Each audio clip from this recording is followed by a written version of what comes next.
Good morning, all of you students. How are you? Good morning, sir. Hi. I hope you will be happy, healthy, and you are studying in your house. Your study is going on very well. Now, today I am teaching you about the major domain of the Earth. Major domain of the Earth. It means it has the different component about the different component of the Earth. It means atmosphere, है ना? I am going to teach you atmosphere, and in a previous chapter I have focused on hydrosphere, lithosphere, and in this moment I am going to teaching you about atmosphere, यानी वायुमंडल के बारे में पढ़ाने जा रहे हैं। आप जानते हैं कि वायुमंडल क्या होता है ना? वायुमंडल के विषय में हम बहुत कुछ प्रीवियस चैप्टर में या प्रीवियस क्लासेस में पढ़ चुके हैं। वायुमंडल different type composition of different type of the gases होता है ना?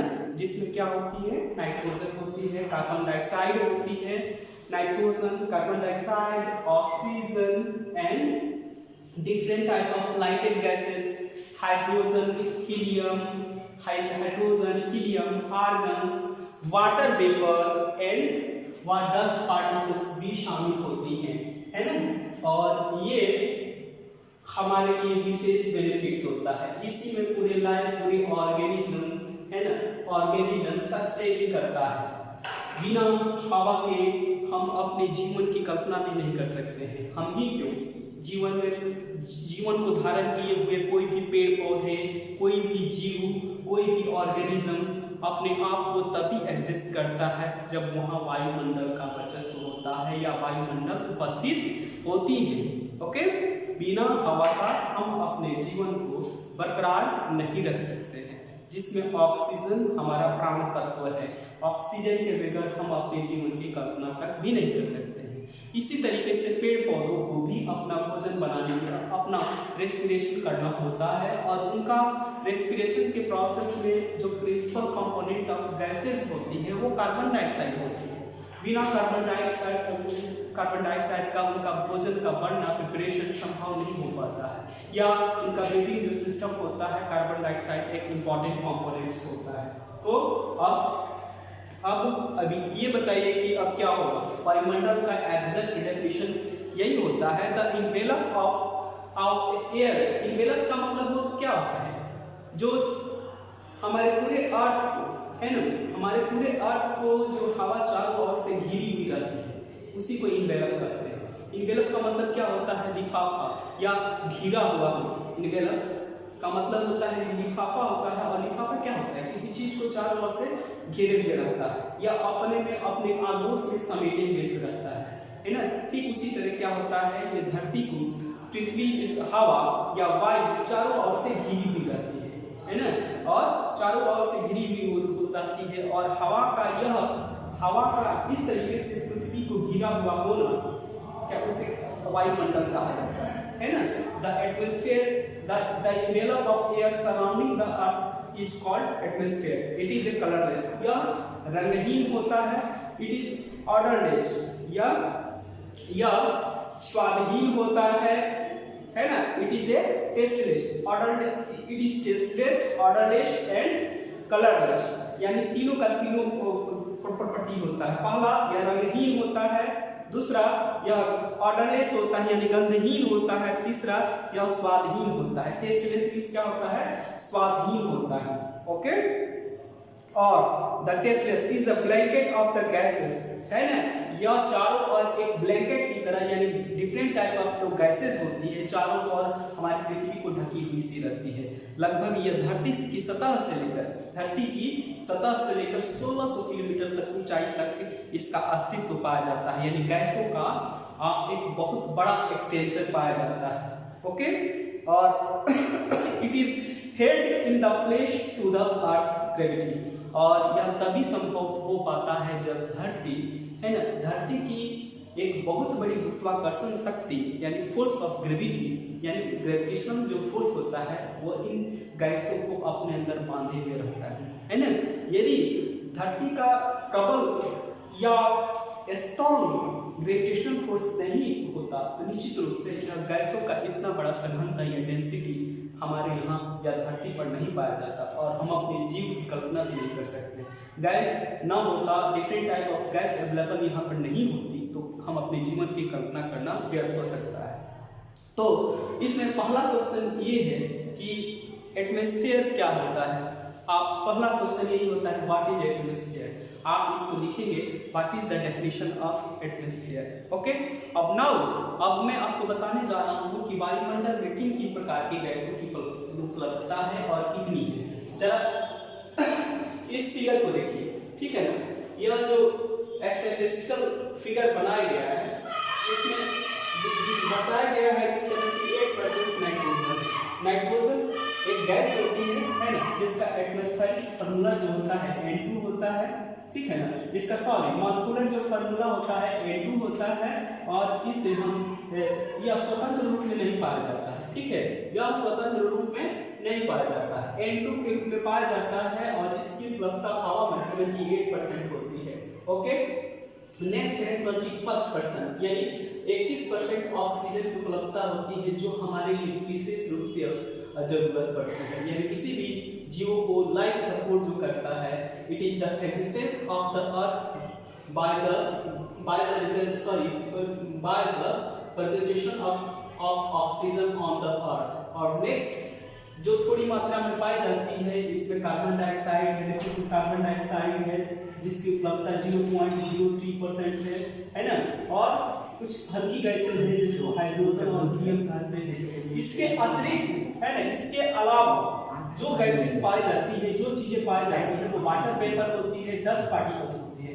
वाटर वेपर और डस्ट पार्टिकल होती है, यानी कहने का मतलब है कि सबसे परसेंटेज जो क्वांटिटी होता है वो नाइट्रोजन का सबसे मैक्सिमम होता है 78%, 21% ऑक्सीजन की होती है।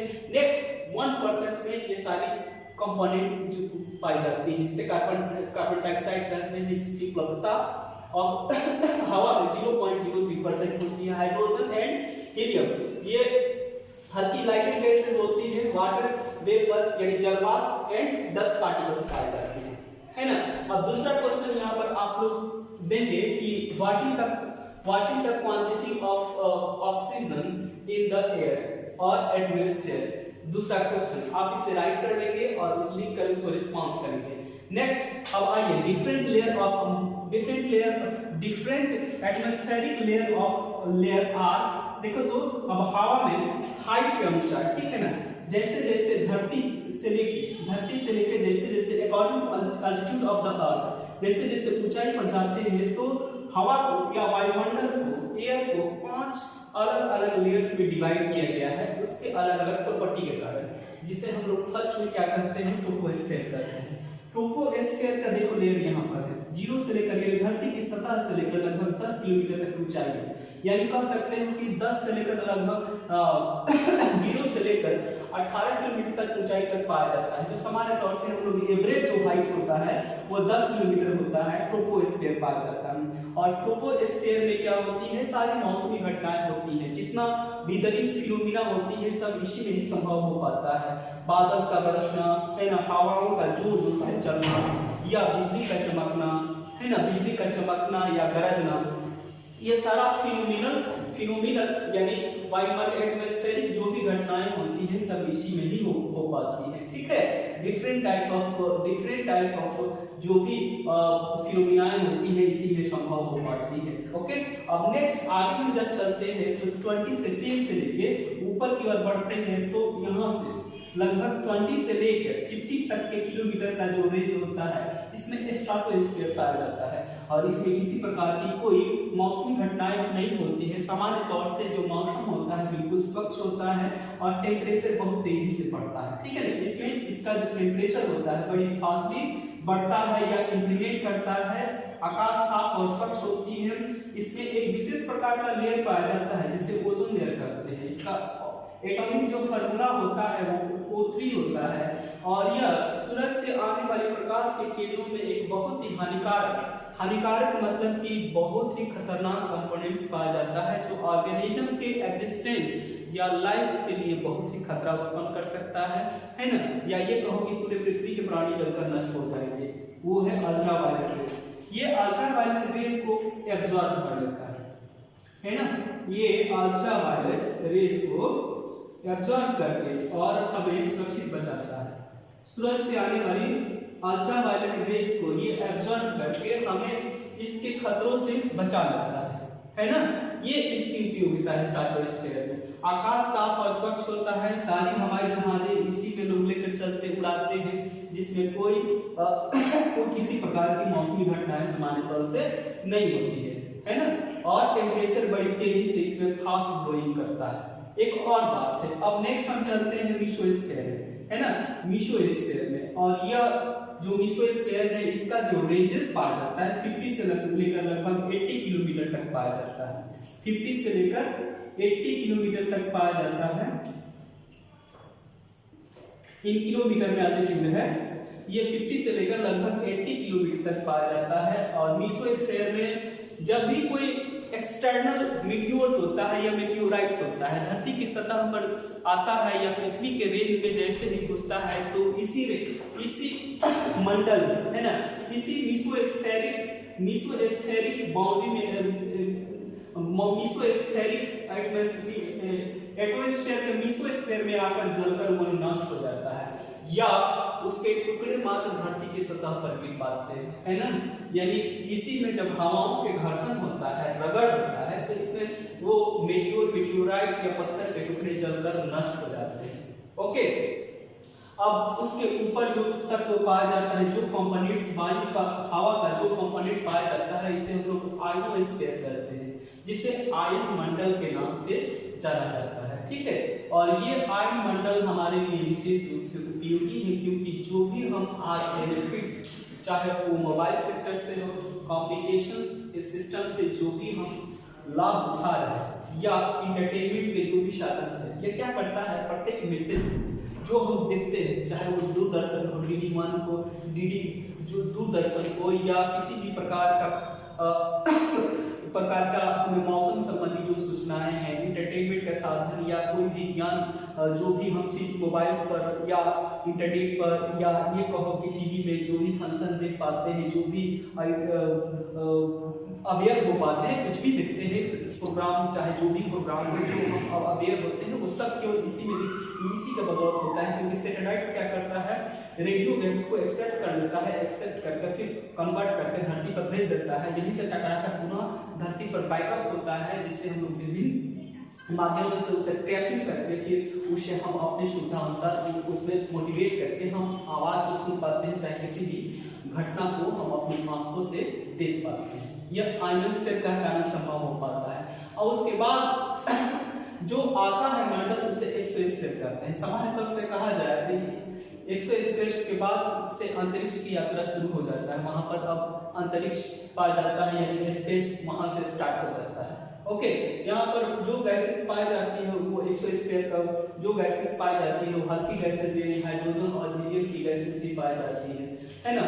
गैसों का जो सामान्य सघनता या डेंसिटी उपलब्धता जो होती है वो अधिकतर इसी में से होती है। जितनी भारी गैसेस होती है, भारी गैसेस का मतलब क्या होता है, ये नाइट्रोजन, ये ऑक्सीजन, ये कुछ भारी गैसेस है, कार्बन डाइऑक्साइड, ये कुछ भारी गैसेस होती है, या ये कहो कि ये वाटर वेपर और डस्ट पार्टिकल्स, ये सब इनकी उपलब्धता जो होती है ट्रोपोस्फीयर के अंतर्गत ही रहती है। आगे ये गैसेस, भारी गैसेस नहीं पाया जाता, इसे हम लोग हैवी गैसेस कहते हैं। ये हैवी गैसेस धरती के 10 या 15 किलोमीटर रेंजेस में ही पाई जाती है, उससे ऊपर नहीं पाई जाती है। इसलिए गैस लगभग जो गैसों की सघनता होती है, डेंसिटी होती है, वो पृथ्वी की सतह 7 से 8 किलोमीटर के रेंज में ही पाई जाती है। ठीक है, अब हम आपसे कुछ प्रश्न करने जा रहे हैं। पहला प्रश्न यही है, पहला प्रश्न अब इससे संबंधित है कि बताइए what is the advantage of ozone sphere, है ना। What is the advantage of ozone sphere and in which atmospheric layer it is found. यह किस एटमॉस्फेरिक लेयर में पाया जाता है, एटमॉस्फेयर के किस लेयर्स में इसकी उपलब्धता होती है, या in which atmospheric layer it is found. Okay, in which atmospheric it is found ozonosphere, है ना। ये क्वेश्चन है, अब सर आगे पढ़ेंगे। हाँ, तो अब अगला जो पॉइंट है वो बायोस्फीयर है, और बायोस्फीयर के बारे में हम यहाँ पर पहले एक्सप्लेन करना चाहेंगे। बायोस्फीयर का मतलब क्या होता है? बायो मीन्स ऑर्गेनिज्म होता है, स्फीयर मीन्स द स्पेस और the place in which life और ऑर्गेनिज्म आर फाइंड देयर या live there, and they sustain themselves with the coordination of the atmospheric. It means the different type of the component is interact each other, and as a result of the different type of organisms are survive in their habitats. Okay, biosphere का सामान्य शब्द होता है हिंदी में, इसको जीवमंडल कहते हैं, और जीवमंडल में हर एक तीनों मंडल है ना, तीनों मंडल की मीन्स एटमॉस्फेयर, एटमोस्फेयर, दूसरा हाइड्रोस्फीयर, और थर्ड वाला है लिथोस्फीयर, या दूसरे शब्दों में कहें तो इसको लिथोस्फीयर, एटमॉस्फेयर एंड हाइड्रोस्फीयर, आप जिसे पहले माने। तो बायोस्फीयर क्या होता है? देखो, तो बायोस्फीयर का इसमें हम दिए हुए हैं डेफिनेशन लिखे हुए हैं। Biosphere is the life supporting of the अर्थ, यानी बायोस्फीयर यह जीवों को लाइफ सपोर्टिंग मतलब कि जीवों को प्रोत्साहन देता है ना, यह जीवन को वो परिस्थितियां उपलब्ध करवाता है जिससे कि वे अपने वातावरण में रह सके, सफलतापूर्वक अपने आप को जीवन यापन कर सके। इसका मतलब ये होता है, it is the narrow zone of the contact between the lithosphere, hydrosphere and atmosphere. Narrow zone का मतलब होता है संकीर्ण, है ना, संकीर्ण मंडल। जोन मींस क्या होता है? मंडल या जगह, बहुत बड़ी जगह, छोटी जगह नहीं। जोन का मतलब ये होता है बहुत बड़ी जगह, है ना, बहुत बड़ी जगह जो ऑक्यूपाई करता है, तो वह संकीर्ण स्पेस, है ना। संकीर्ण स्पेस का मतलब बहुत छोटा नहीं, एक वह स्पेस जहां पर डिफरेंट टाइप ऑफ ऑर्गेनिज्म, चाहे वो लिथोस्फीयर में रहता हो या हाइड्रोस्फीयर में रहता हो या एटमॉस्फेयर में रहता हो, तीनों के बीच आपस में कोऑर्डिनेट करके, समन्वय स्थापित करके वहां पर जीवों का अस्तित्व सफलतापूर्वक अपने आप को रह पाते हैं, या रहने लायक वैसी सारी परिस्थितियां विद्यमान होती है ना, रहने लायक वैसी सारी परिस्थितियां जो होती है वहां पर उपलब्ध हो पाती है।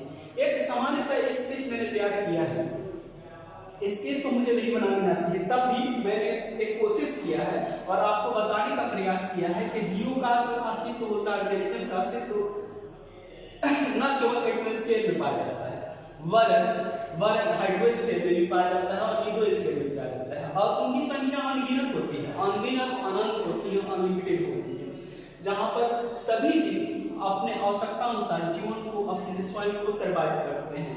और इसी के बीच में, है ना, इसी के बीच में मतलब इन तीनों के आपस में कोऑर्डिनेशन से, आपस में एक दूसरे को जहां एक दूसरे से कोऑर्डिनेट करते हैं, एक दूसरे से मिलते हैं, उसका एक संकीर्ण जोन क्या होता है? बायोस्फीयर होता है, जहां पर जीव का अस्तित्व विद्यमान रहता है, जीव मंडल कहा जाता है, और ये जीव मंडल हर एक जगह पाया जाता है, तीनों जोन में पाया जाता है। इसलिए यहाँ पर एक कॉमन पॉइंट बनाया गया है, उसी को नैरो जोन के नाम से जाना गया है, जिसे उस नैरो जोन को ही हम लोग बायोस्फीयर कहते हैं। ठीक है, जल में अनगिनत जीव पाए जाते हैं, ऑर्गेनिज्म पाई जाती है, मछलियां पाई जाती है, अनेक प्रकार के जलीय एक्वेटिक लाइफ पाई जाती है, पेड़ पौधे भी पाए जाते हैं। पृथ्वी धरती पे या समुद्र के सतह पर या आपने तालाबों में भी देखा होगा, अनेक प्रकार के अनगिनत वहां पर पौधे पाए जाते हैं। ठीक है ना, अनगिनत पौधे पाए जाते हैं, छोटे छोटे से लेकर बड़े बड़े तक, कारी से लेकर बड़े बड़े पौधे पाए जाते हैं। ठीक, आप समुद्र में जाइएगा, ओशियन में भी जाइएगा, तो धरती की तुलना में कहीं ज्यादा वहां पर पौधे पाए जाते हैं,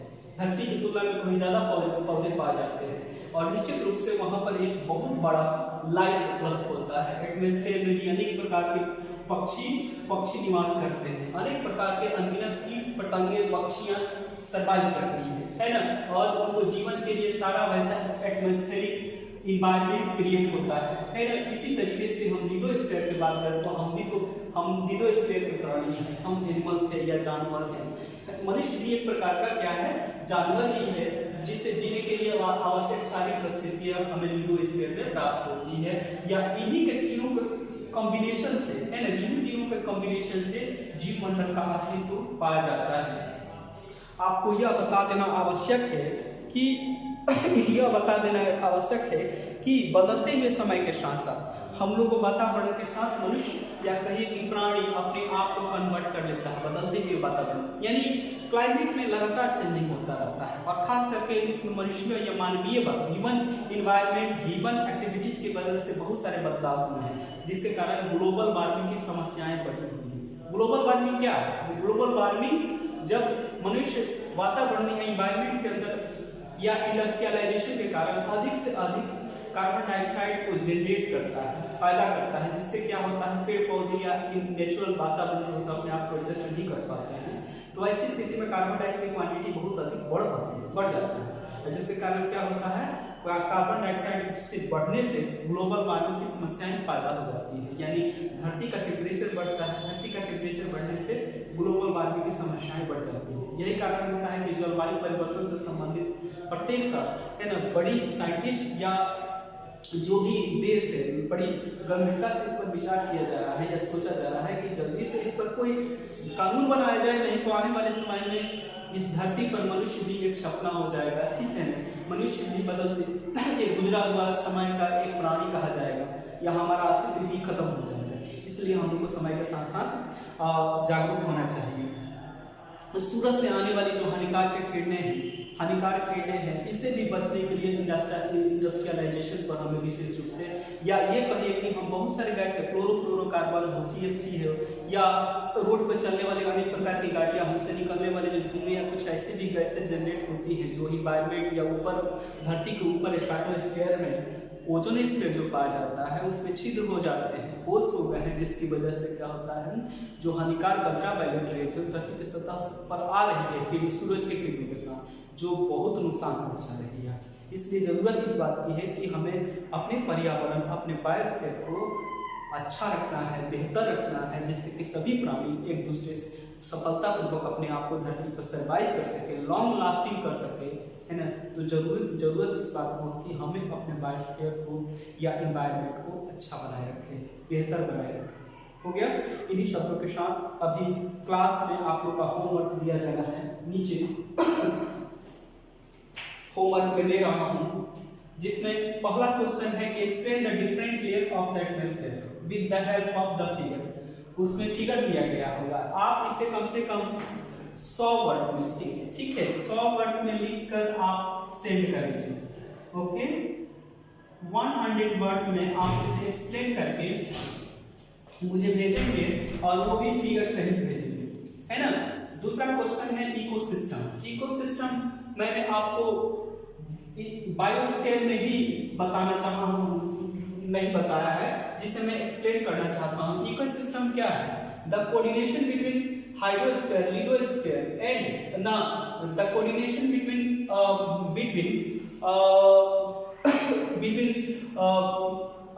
atmosphere, soil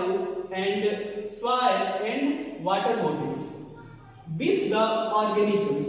यानी कहने का मतलब है कि मनुष्य और जीवों का संबंध है ना, संबंध हवा के साथ, पानी के साथ और मिट्टी के साथ, है ना, यानी लिथोस स्थान मंडल के साथ जुड़ा हुआ है ना। हम आपका और मेरा अस्तित्व या सभी प्राणियों का जो अस्तित्व है नॉन लिविंग सब्सटेंस से जुड़ा हुआ है, ठीक है। इसके बगैर हमारा अस्तित्व स्वतंत्र नहीं है, हम इन पर डिपेंडेंट है।